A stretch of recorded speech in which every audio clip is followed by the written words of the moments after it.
Hello and welcome to In Conversation with the 1 Hour Mentor, Anak Desai. Anak Desai has been a suit for 30 years before he turned mentor, coach, and founder of the 1 Hour Mentor and OnePlus 99 Experience Consulting. You can learn more about him across social media platforms as @Anak. This is a casual conversation with professionals from various fields. We ask them about their life journey and attempt to gather lessons from their triumphs and failures. This recorded show is accessible on YouTube and other platforms. So let's begin our conversation with the 1 Hour Mentor, Anak Desai. And our guest today is Munjal. Munjal comes from a family of gynecologists who has managed to keep all his other interests alive of traveling, painting, reading, and is quite the family man. He loves the finer things of life and is a very considerate doctor who now heads two hospitals, one in Navsari and one in Bombay. Welcome, Munjal.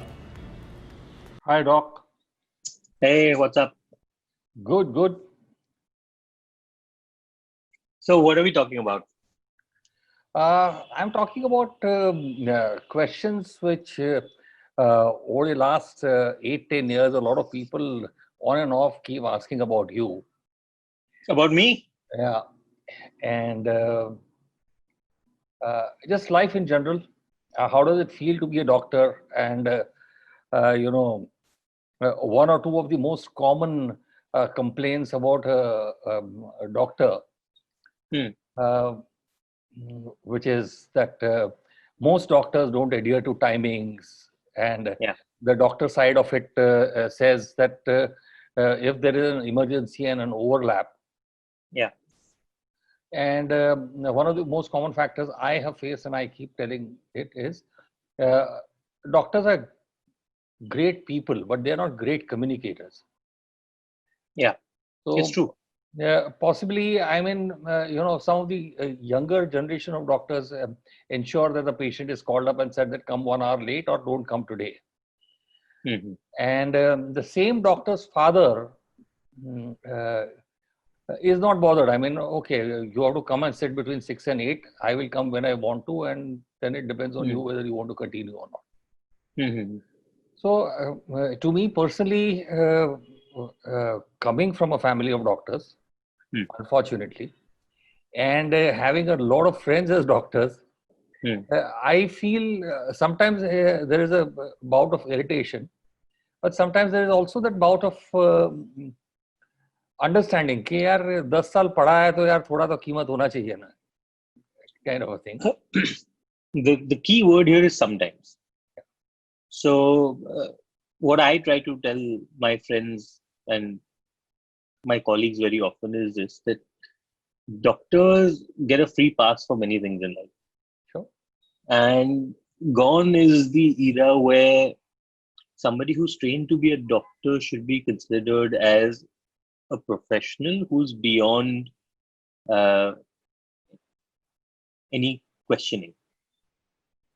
Everybody has studied now. Everybody runs their own business, and even if somebody hasn't studied, their time should not be taken for granted. Very often we get lulled into this false sense of security that the patient needs us, so rukna to padega. Main dekhunga, and if you don't want to wait, you're free to go. You've come here for my expertise. There are 100 other doctors available. You've come here for me. You learn to wait. We've been guilty of it ourselves in the past, very often, but we've been consciously trying to change this mindset, because patients will not take your advice seriously if you don't take them seriously. Sure. Patients will not.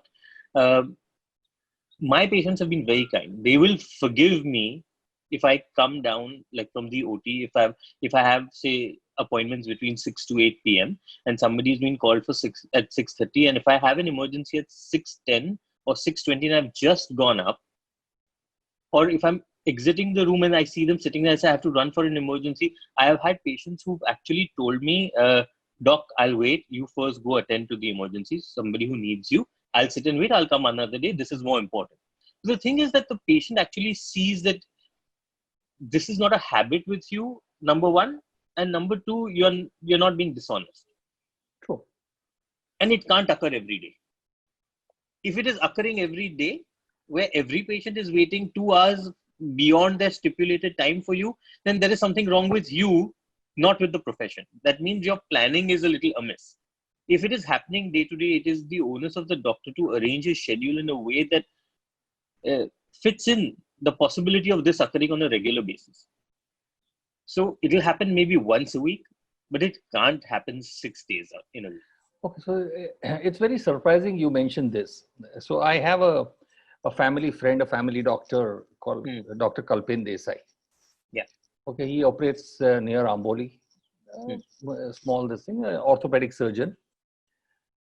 And his regular everyday time is 12:30 to 3 o'clock. And then I think 7 o'clock, 6:37 to 9 in the night. I think it's been 10 years or 12 years. It does not matter what day I go and what time I go. 12:30, he says, I have told people I'll only come at 12:30. Even if I have finished everything, I'll only come at 12:30. That day I will have lunch early.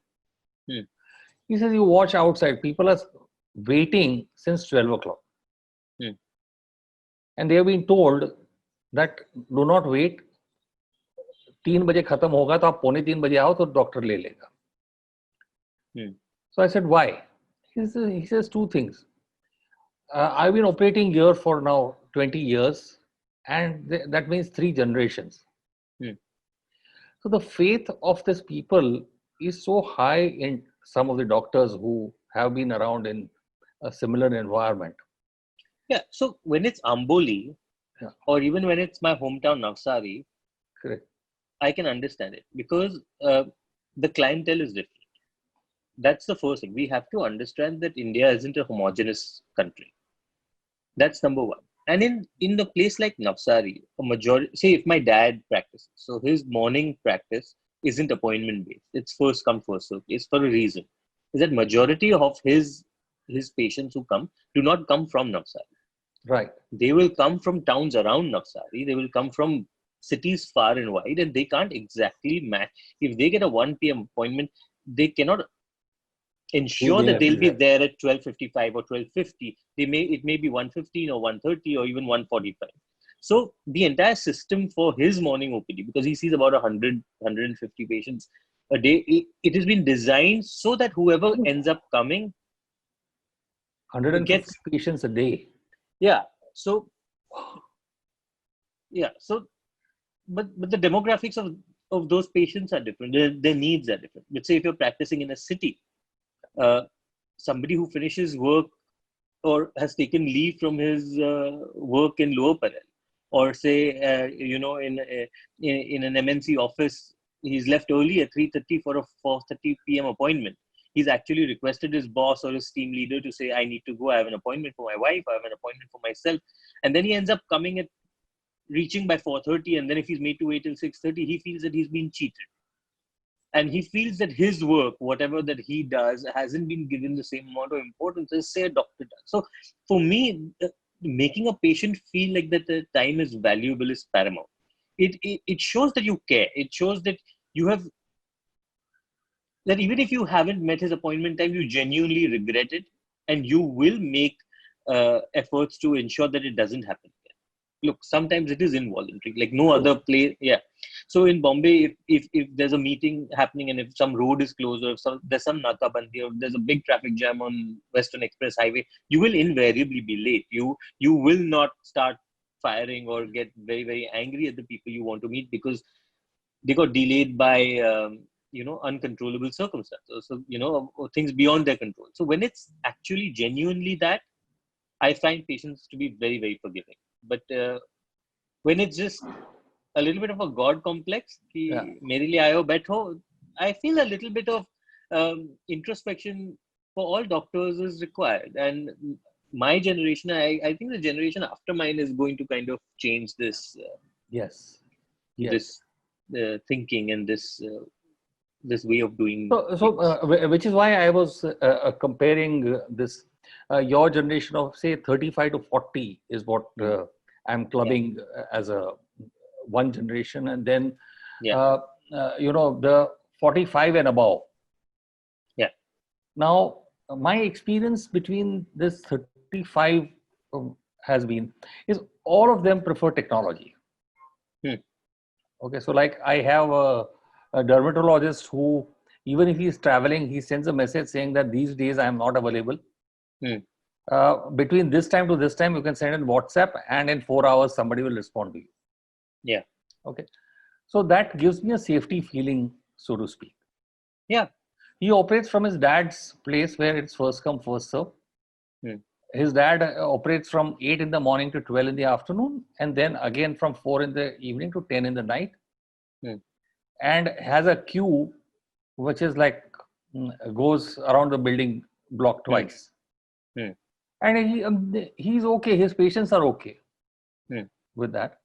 But over the years, what I have personally, instead of once in a while ranting, raving, I have decided that I would prefer to go to a doctor where there's a comfort, whether it's in terms of diagnosis or timing or meeting or whatever. So he may not be, what should I say, the topmost expert in that particular field. But I feel comfortable with him. And I realized the moment my mindset changed that way, I realized that I have now found a battery of doctors in different, categories who believe the same way I believe. And rarely do I have to, go and wait or, call up 2 times and stuff like that. But overall, yes, the popular phenomena seems to be, and I recently was in Baroda, and I have a school friend there, who, husband and wife, one is an ENT and one is a gynecologist. And so he told me, he says, you come at 4:10 and we'll have tea together. So I said, okay. So I went at 4:10. I said, Milind, what? He says, no, between every appointment, now I have made it a practice. I keep 20 minutes extra. Between every appointment? Between every appointment. So I said, my friend, you are 50 and you have made your money, so you can afford to do that. Yeah. Just imagine a 30-year-old doctor trying to fit that in. I said, half his patients will run away. Yeah. कि इतना बड़ा कौन सा doctor बन गया यार कि 20-20 minute बाहर बैठा के रखता है और अंदर कुछ नहीं करता है. Yeah. And but as long as the patient has been told that it's that time. So he sticks to that time. 9:10 को रात को बोला होगा, so 9:10 Dr. Nene will be available to you. Yeah. So okay, I mean that's. But when I see him, I see a lot of similarities between you and him. And that brings us. I don't take 20-minute tea breaks between my patients, but I wish I could. No, not the patient bit, the kind of behavior and culture bit. He also comes from a family of doctors. I mean, so his parents are doctors, his wife is a doctor, his daughter is now a doctor, he's a doctor, the entire bit. Though different doctors, not like you, a family of gynecologists. Yeah. But we always tell him that Milind, by default, you studied science or kuch nahi kiya tha, chalo doctor ban jaye, kind of a doctor you are. Because just like you, his main patients ke beech mein slot kyun, time kyun chahiye. So he is developing some light which is 10 times more powerful than the ones available for an ENT specialist to use. Or he is painting or sketching something, to bola mere ko wo time chahiye. And when I see you doing similar things, I look at it and I said, yes, this is good. I mean, this actually shows that doctors now also are thinking about lives. Oh yeah, certainly. Of course, I mean it differs when you do it, and that's a personal choice. But doctors aren't unidimensional characters anymore, Yeah. and they shouldn't be. And I like drawing. I like reading. I like spending time with my kids. Recently, we had our own podcast, so I'm the kind of person who tends to get well, not bored, but feel very stagnated in my life if I don't have a new goal to pursue. Exactly, which is why, though the age factor is different of 10-15 years, I see the younger generation now more inclines towards life also. I mean, okay, acha, theek hai, let me arrange my calendar and take the family out for 4 days or 5 days. But also, I was having a discussion about this with my dad as well, because my dad is has worked very hard throughout his life. He was brought up by a single mother, and everything that he had. I mean, I cannot even claim to be self-made, and I don't ever claim to be self-made. Okay, sure. I work hard and I earn a decent amount of money, but I'll be the first to acknowledge that I've been very privileged in my upbringing. I've had the opportunities that most people wouldn't have had. And a lot of people of my generation, even those who come from doctor families, say, "Bhai, my dad didn't give the entrance exam. I gave the entrance exam. My dad didn't come study for the MBBS exams. I studied for it. Residency, मेरे dad ने नहीं किया है. 48 hours हम जगह रहे थे. We did it. So how can you say that we're not self-made?" But what people don't understand is that the opportunity for you to give an entrance exam, the very opportunity that you had to study and say not have to work when you were a teenager, is what privilege is all about. So I don't disagree with the fact that all doctors, even if they're not from doctor families, are self-made. You have to understand privilege, and we have been very privileged to even have access to education. Oh So I was yes, speaking. oh yes, oh yes. So the self-made bit goes out of the window. So I was talking to my dad about it, and I said that despite him not being from a very privileged background, and of course he has no complaints about it, but he had a lot of other interests. So he was very, very proficient in dramatics when he was at the KEM hospital doing his residency in Mumbai. He would play the harmonium and even sing Hindustani classical music, and he would take part in debates and a lot of Gujarati plays with Shailesh Dave, etc., etc. So when he joined practice, a lot of that kind of went away. Right. And I used to tell him that, why didn't you kind of keep it up? And he says that, look, when my generation was in its 30s, our primary focus was not self-fulfillment. It wasn't the search for your inner self. It wasn't, is this what I'm made for? It was more the role of a provider. The economy hadn't opened up. The only focus was, I need to make money and I need to save money for my kids' education, for building a hospital. There was always a next goal in sight. However, now that he's achieved most of the things that he probably set out to do in his 30s or 40s, he has started to re-pursue things that he loves. So he does his harmonium classes, and he does his Hindustani classical singing. He does his yoga, and he does it. So the thing is that for them, the atmosphere was different. For us, we are a very privileged generation that India is the way it is right now. We have access to information at our fingertips. We have high-speed internet connectivity. Oh, yeah. We don't have to worry about a roof on our head. We don't have to worry about how will I am worried sometimes about how will I pay my children's fees and the way things are going, and if they want to study abroad, etc. But it's not at the same level. It's not a matter of will I be able to educate them? That's correct. So for me to pursue drawing, for me to even not spend every waking minute just trying to operate more, see more patients, see 5 more patients, see 10 more patients, that is not my priority because I'm a privileged person. Very interestingly put. Very interestingly put. Yeah. So all the older generation of doctors, they, I'm sure, also wanted to find themselves in their sketchbooks, right, and pursue other vocations and things like that. They just couldn't, and some of them did actually. I'm not. This is not like a blanket statement, but many of them Some did. did, yeah. But Yeah, sure. But but most of but them could but not. but my generation has the luxury. Many of them have the luxury of it. Many of them who are in the interiors of Maharashtra, who are working there, who are from medical colleges in small towns, who've gone back to their villages and started their practice. They are in my dad's chain of Right. life cycle, so to speak. Correct. Their kids will probably be like me. Yes. And Yes. once you acknowledge that privilege, you don't take it for granted. Yes. Agreed. Yeah. Because whenever I use the word doctor, a lot of doctors over the years I have, but my strongest memory has always been of a doctor called Dr. Dastoor. I mean, he was old when I was young, and he had his chambers behind the Taj. So my dad used to work for a company at a senior position, and my tonsil operation had to be done.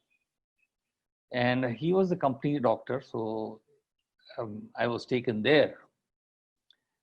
And looking at his style of functioning like a Bawa, and treating it right from, allocating 1 hour to every patient, tea, coffee, biscuits, and the works. And, at some point of time, one suddenly starts wondering as to when did all of that change to 150 patients. And then I realized the population boomed to that 150 patients, and in spite of which, technically there are not enough doctors. I mean, this is a layman's view. It's true. I don't know if I'm right or wrong, but it's true. They're not evenly spaced out. Yeah. For everybody. So even in the city of Bombay, I forget Bombay, I'm talking about Lokhandwala. Yeah. I don't have a GP. Can you imagine? My father-in-law had to be taken from here to, he was in Borivali and he had to be shifted there. And the people's home said that you need to get a general practitioner who will verify कि बराबर है, and then you shift him to a hotel because we don't want to be held liable and all that. I couldn't. It took me 4 hours that day to find an old GP of mine in Borivali. And doctors just don't visit home now. No? There's no visit home. Yeah. So I don't know whether it is good or bad rarely, or something. But yeah. No, none of the GPs here in Lokhandwala come home. They refuse point blank. In town, I think there are a few, but it's very few. It's not the norm. I agree. So, and speaking of this, Dr. Dastoor and the Bawa mentality, when my dad was doing his residency, he used to have somebody a few years senior to him who was very privileged. So he used to tell us stories when we were growing up that he had such a wonderful life. He used to drive and come to the hospital, and then he would have his girlfriend, and then in the weekends they'd go to Golden Dragon at the Taj to eat. Yeah. All while they were probably eating canteen food, and he was many years. He was like almost a teacher, and you could see the aspirational value of that lifestyle in my dad's words. And today he has, far surpassed that level. And sometimes I feel that my students, when I was a lecturer at Nair, would probably think the same of me, that he has such a great life. Or if somebody follows me on Instagram, then because that's all they see. Because that's all I show. Yeah, correct. That he has a fancy life. Dad's made his hospital. So a lot of it may be true, but I keep... you have to be very disciplined in reminding yourself of where you came from. Yes. To not believe your own hype. And so that's what I keep doing, and I keep telling my kids the same thing, because unlike me, they are studying in Bombay. Right. They have a different view of life. They will probably, and I don't want them to be South Bombay brats. So this is constantly hammered into my kids that no matter where you are studying, you're still going to be these kids from Navsari, and you have to remember how your grandmom was a single mom, what your granddad did. Like my dad, when we were young, we used to have slam books. Right. You know, in school, people used to like, they used to be like rectangular slam books. Used to write what your favorite moment was, your best friend is, favorite drink, favorite food. And I think I was in boarding school and I'd got a slam book and I came home and I made my dad and mom and everybody fill it up because, you know, the more people fill it up, the more friends you have. And it was very strange that there was one thing which said most embarrassing moment. And my dad said, when I just joined Jai Hind College, because he was from a Gujarati medium school. And when he came after 10th, 11th, I think, into science to Jai Hind, and he said, I mispronounced Coke. And it shook me because that was not the image of my dad I ever had. And I must have been 12, 13. And it shook me that, look, we're so eager to make fun of somebody who would possibly do that. Yes. And so for some reason, we're weirdly built in my family to keep going back to moments like these. Oh, yes. Keep going back to moments like these so that when you see somebody who's with you, who's still a few rungs below you on the ladder climbing up, you are more of a positive influence on them, and you help them even surpass you sometimes if they're more talented and things like that. Absolutely. Rather than hold their upbringing or their lack of exposure sometimes against them. So that's actually funny because I think for the last 7 years of her career, my daughter has not used my name. So even her application goes only with her name and the surname. Because as an intern when she had applied, and they picked her up from a batch and said, we know your dad, come and start working in the Times of India. And she got the first, one of the first interns in the last 15, 20 years at Times who got a front page coverage story. And that was when she came home and I told her, I said, stop using my name. I said, you will realize the difficulties, the good and the bad both. And she has maintained that today. I mean, what she wanted, she's achieving in her own manner. Yeah. And I think internally both of us have a contest where I tell her that you still have just 2 years. By then, I want to be known as your dad rather than vice versa. So it's, I think it's as long as, like I say, you can afford a whole host of things and then say that I'm a self-made man, doesn't really cut it. It doesn't. So I try to step very clear of that. People love to pretend they're self-made. I don't know for what reason. I have had a lot of help in my life from a lot of good people, not just from privileged people. My teachers have been fantastic. They have been very fair. They've pulled me down when I needed to be pulled down. My parents have been very, very fair. They don't blow smoke up my ass. I don't know if I can say this on your show, but no, you can, because what is common is, I think in a lot of ways this is a peculiar Gujarati trait, so to speak. That till I had a certain commitment and till I reached, and I was in Delhi, and my wife told my dad that, he just called me up and said that he's finally now the managing director of an ICICI venture company. So my dad said, he's all bakwas. Unless and until I see something written or all that, I don't think anybody will make him any MD or anything. And then obviously the next day, when newspapers and all that carried it. So that's a story my dad would always tell my daughter, saying that, he was always the black sheep of the family. So literally nobody trusted me to do anything great. And when he did something great, it became ki, theek hai yaar, tum bakwas mat karo, aage badho kind of a thing. Yeah. So even my parents were very proud of me, but very, very very fairly proud of me. They wouldn't be like, "Oh, you are amazing at this." That's not something that they would say. So since we grew up in a boarding school, we had no tuition. There was no tuition culture for us.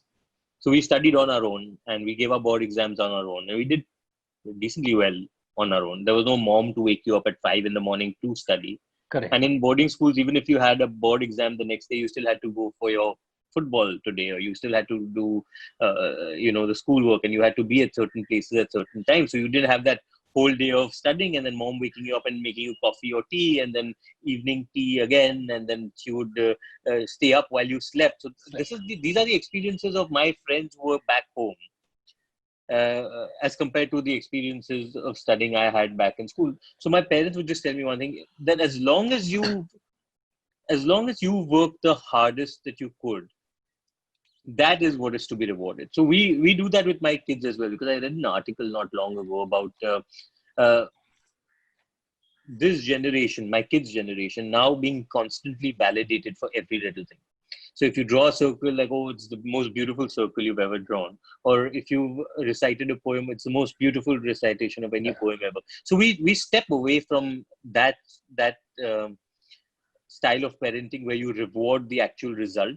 And for Myra and Gus, I've never, at least in the last 3 or 4 years when it is applicable, I've never actually said that, oh, I'm so happy you came first. Right. I'm so happy in a race, or I'm so happy that you got an A in this. That's not the goal. So even the tone of language that we use, we try, like subliminally, I'm pretty sure we make mistakes tons of times, but most of the time we'll say that, Myra, I'm really, really proud of you because I saw you really worked hard for this. I said, oh, I said, I don't care what you got, but so the effort that you've put in should count more than the actual end result every time. It has to be rewarded, because what tends to happen is that if you tell somebody, you're great at math, you're great, they will love math. But if they get a B in Hindi or Marathi, they'll not work as hard in Hindi or Marathi, because they know that they'll get no validation in Hindi or Marathi when they get a B or a C.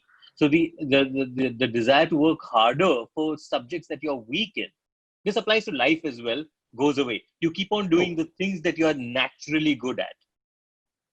So the aim is for us to reward hard work. So the harder they work in Hindi or Marathi, the better. So that's the actual goal, rather than doing well in science, which you're anyways doing well. So this very clear context for the next question, which has been, I have asked Ranjit, and you know how Ranjit is. So yeah, I love Ranjit. Yeah. So he will, sort of claw me to bits with the answers, and a couple of others also. So let me ask you the same question. What is this thing today about every alternate person or every alternate human being, so to speak? Oh God, I'm depressed. Do people actually, one, understand what depression means, or it's a flight of fancy that there's a word in vogue and let's use this also, or it brings in that wave of sympathy on digital social media and so on and so forth? I don't know. I'm completely the thing, and I have undergone that in the last 10 years with professional help. And when I realized what was there, and I said, by this logic, my entire life I have been depressed.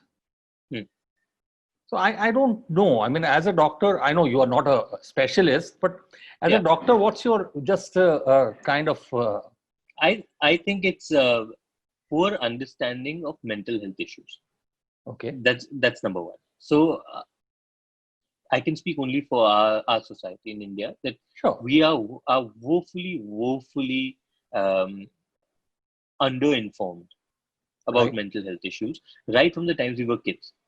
Okay. So even through school and everything, we never had any focus on mental health awareness, how you're supposed to feel, what inclusivity is, about bullying, about being okay with sometimes having dark thoughts, or sometimes having, or sometimes being down. I don't necessarily blame people for saying, I mean, unless the ones who are just posturing. So I won't comment on people who are just doing it for sympathy. Sure. I don't know if there are, but if you say it, I'm assuming that there are people who kind of just do it for sympathy. So I don't want to comment on that. But for most people, when they say I'm depressed, it's because they're finding it hard to articulate how they really feel, and they haven't had professional help. Even they don't have somebody to talk to amongst their friends or their family who will be able to correctly stratify where their feelings should lie. So everybody has a few down moments. Sure. God knows I have them few times a day. Yeah. But I still restrict myself from labeling it in a particular way. And I think that once people in normal society throw around words like depression, if I were to go and start saying in my clinic with my assistant, I'm very depressed today, it becomes the language of that institution. So if they are feeling low the next day, they be, and so the word depression doesn't actually mean depression anymore. It just means that they're not feeling their usual self. However, a little more awareness as to when to seek help should be more easily available. Something which I found in the past couple of years, one was a lot of people, when they don't seek help on this issue. One is obviously friends and peers who have no clue and who will say, "Arey yaar, do peg maar theek ho jayega," kind of a thing. Yeah. Okay, which is the worst thing which can happen to you. Yeah. Or second is, "Arey yaar, ye naukri chhod de, naukri ki wajah se aa raha hai." A variety of, well-meaning but useless advice given and taken. Yes. One of the key factors which every person today, and I have asked, and people have asked me a lot of opinions about referrals of doctors or where you went, and what I realize is that a general practitioner के यहाँ जाना है तो people know कि 250 रुपए से 750 रुपए charge होगा. Specialist and MD or something beginning 1500 to 3500 or 5000 based on whatever XYZ. Yeah. Nobody knows how much this guy is going to charge. Yeah. And that is where the trouble begins.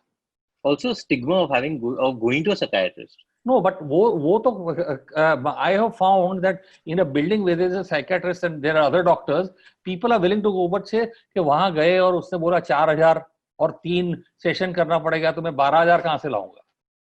People don't understand mental health is, if not as important, more important than physical health. Yeah, but a lot of them don't. Their earning is 12,000 rupees. No? Yeah. No, but there are options. The thing is, which is now when all of us talk about it. Yes, there are free things, and all of it. It is gaining momentum, so to speak. Yeah, it is. And till today, psychiatry was not. I mean, not dissing on other psychiatrists, but it was not the first choice for most doctors. Yeah. We used to have a saying when we were in medical students कि पागल लोग ही psychiatry लेते हैं, जिनको जरूरत है वही लेते हैं, which is silly. And I, in retrospect, I shouldn't have been part of those kind of jokes. But nobody used to take psychiatry. Nobody wanted to take psychiatry because, number one, it wasn't a viable profession. You never knew how much psychiatrists could earn, how much difference they could make in society. But now going forward, I see people actually wanting to be therapists. Yes. And even in terms of in terms of a normal culture, in the US there was a show called Frasier. He was a psychiatrist, Frasier and they were both psychiatrists. We never had anything like that here. People didn't know. People thought of a psychiatrist like a loony doctor. Bad word, but yes. Yeah. But now the awareness has come. Patients know that there are different strata of psychiatrists where you can go to anyone who you can afford. Oh yeah. There's been a more proper codification of their practices. There must have been, but now there's a greater awareness of therapy and I tell people that honestly, I'm a firm believer in this, that everybody needs a coach. Oh yes.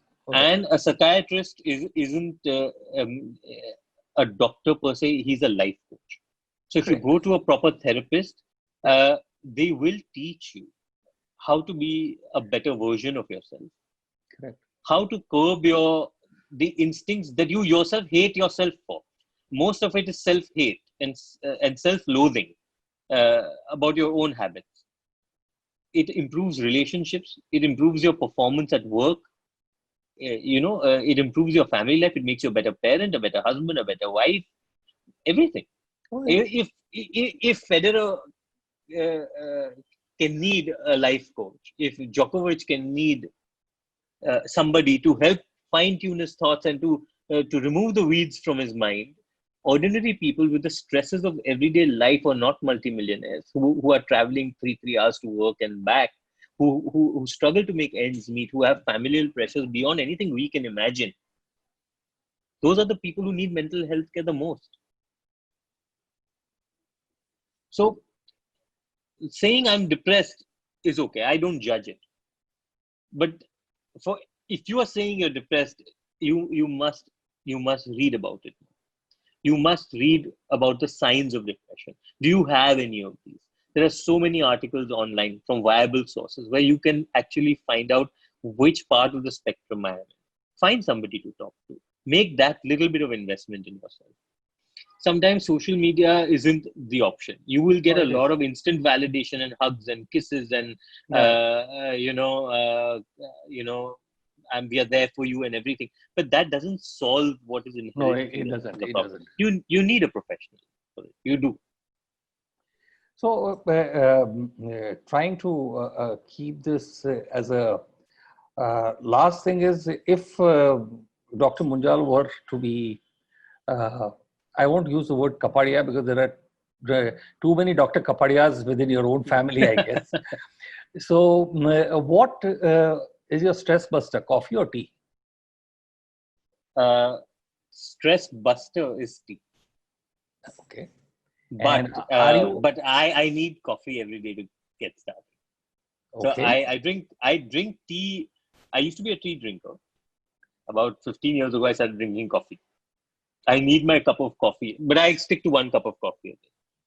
Okay. So when you say tea drinker, are you talking about that you are a chai drinker or a chai, Gujarati cha? Okay. So with proper those biscuits to dubo it in, and that also khari. Absolutely. Perfect. That's the stress buster. That's like a Sunday treat. Okay. And otherwise you need throughout the day, how many cups of coffee do you just one? No, I limit myself to just one cup in the morning. Okay. If somebody's a friend has come over, or if I just happen to have a cup of coffee at 5 p.m., I can't sleep well for some reason. That's very interesting, weirdly. Because for me, I mean, Ranjit also tells me the same thing. After 6 o'clock, either I will have a lemonade or a shake or something, but I can't sleep. Yeah, and I can't sleep. I tell Ranjit that, Ranjit, you give me coffee at 10:30 in the night, 10:45, I'm fast asleep. You're blessed. No, I have a problem of not getting enough sleep. Maybe the coffee is the reason. No, I don't drink coffee. So I am like, if I have taken an auto rickshaw from here to Andheri station, I can tell him कि कौन सी जगह पे खड़ा रखना है, and I am fast asleep in the auto rickshaw. But if you're falling asleep many times in the day, mm-hmm. and if you find yourself waking up many times at night, mm-hmm. you must do a sleep study then. Okay. So I knew that you would come up with this. So because I had the answer ready, I shared this with you. So it was like a bait. This is like a bait question. So what happened was, this was last year, and for a while Ranjit had been after me saying that you need to come over and I will get it checked and all of that. So January, I finally, he said, picked up the phone and he said, if you don't get your ass here tomorrow morning, you have had it, kind of a thing. So I went there. And just like 10 years ago, I had got it checked, and 15 years ago, and so on and so forth. After all the studies were over, whilst the sleep study of staying over at JJ Hospital is still pending, all his doctors, his entire team came up with one thing, that yes, you are overweight. Other than that, they said, we cannot understand how this is so clear. I mean, all my reports are completely done Normal. twice in the day and completely clear. So the doctor said that this particle would be there. So let's check the stent, let's check this, be prepared and all of that. And so she looks at me and says, I don't know whether you are blessed or I, as a doctor, am not able to find. But this looks like that your immediate requirement is to ensure you knock off 10-15 kilos. Yeah, fair enough. And then take it from there. You will, for most of the patients who end up making a little bit of a lifestyle change, it's hard because habits are hard to break. And Absolutely. more than any, it's about habit, and more than anything else, it's the toughest change you can ever. It's not like having a pill, or it's not like undergoing surgery. These are things that are ingrained in our psyche. This is just something that you need. But once you break that habit and say, if patients do end up knocking 10 to 15 kilos, they will start to realize that they don't need the doctor anymore. So for, between February 18th and today, whatever, April, I have lost 2 kilos doing absolutely nothing. Except I have not eaten a single fried item in the last. Otherwise, fried item, a vada or pav or something was constant. So just that. And I, as I shared with other doctors also, I'm very confident and very comfortable with losing 1.5-2 kilos a month, rather than trying to knock off 18 kilos in 2 months or 3 months and then again putting back weight. So I'll tell you a little bit of a story. Yeah. 2012 or 2013, I was nearly 100 kilos. Okay.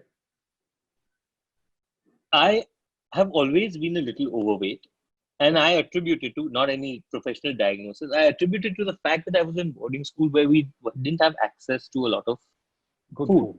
Yeah. And I used to fluctuate my weight drastically between periods of holiday, vacations, and when I was back in school. So it was actually like a rubber band. I used to become a chubby child in the 3 months of holiday, and I used to become reed skinny when I was in school. When I finished my boarding school and I came to Bombay, I lived with my nanny, and she still has her own catering business and everything. Yes. And she loves to feed people, and especially her grandkids.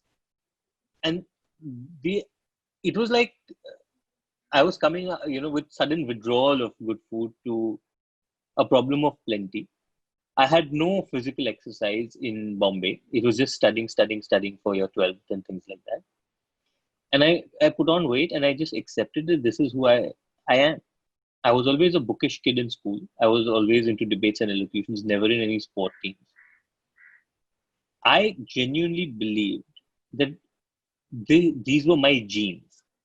Khate pite ghar ke log hain, etc., etc. My dad is slightly overweight. He's taking care of his health much better than I am taking care of my health now, but he is slightly overweight. Everybody in my family, there was nobody actually fit or pursuing a sport. In 2013, I decided that I needed to do something about this. And I changed my entire habits and everything. All of which Bombay is ruined for me again after moving back to Bombay. But I started eating healthier. Okay. All throughout my school or anything, I could not even do one push-up. Not one. I had never completed a push-up in my life because I thought this is not what my body is meant for. In 6 months, I lost 22 kilos.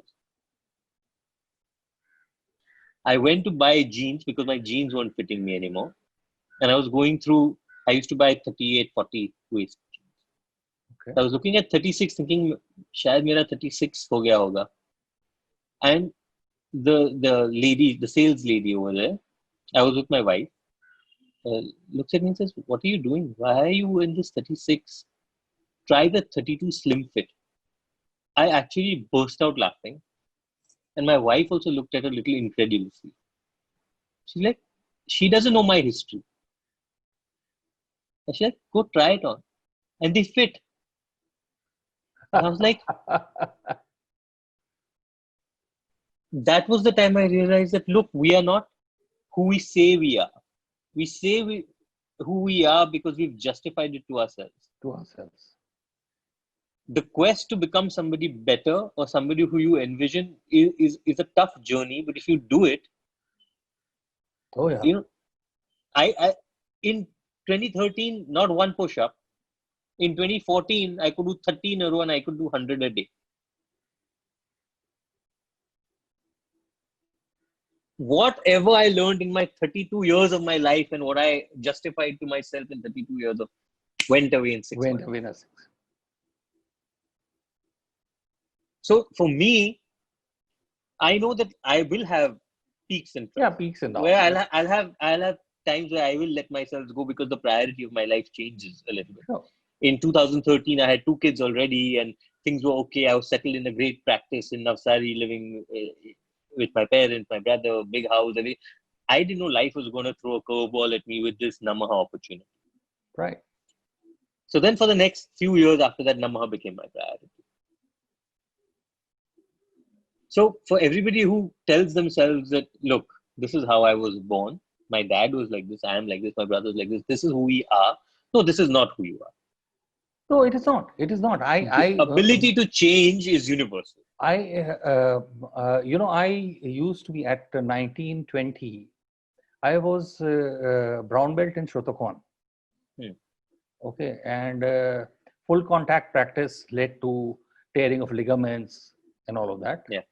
And then getting into, industries where wining and dining was the only option. Hospitality, travel and all that. And then what happens is, thoda hi bada hai, till suddenly one fine day you realize that thoda has become bahut. Yeah. And this COVID for me has been a blessing in disguise. For the past 8 weeks, I've not ordered a single thing from outside. And you don't miss it, right? I miss it, but my daughter makes some of it at home. Rest of it, my wife does at home. So my daughter does my favorite, bhurji and some spaghetti and so on and so forth. And the other guju stuff which is there, my wife makes it. So it's balanced out for me in terms of, in fact, I'm wearing this shirt after 4 years. This did not fit me for the last 3 years. So, I hope in the next 6 months you'll have to go shopping again. No, I can't afford shopping. I have, I think, clothes which should fit me till 15, 18 kilos down. So, very good. And then I've been threatening my family that I think now I should go into the dhoti kurta scenario, because I mean that's what the world is moving towards. So I don't know. Thank you so much, Doctor, for making time. No, my pleasure. It was my pleasure to talk to you. We shall catch up more in person once this is done.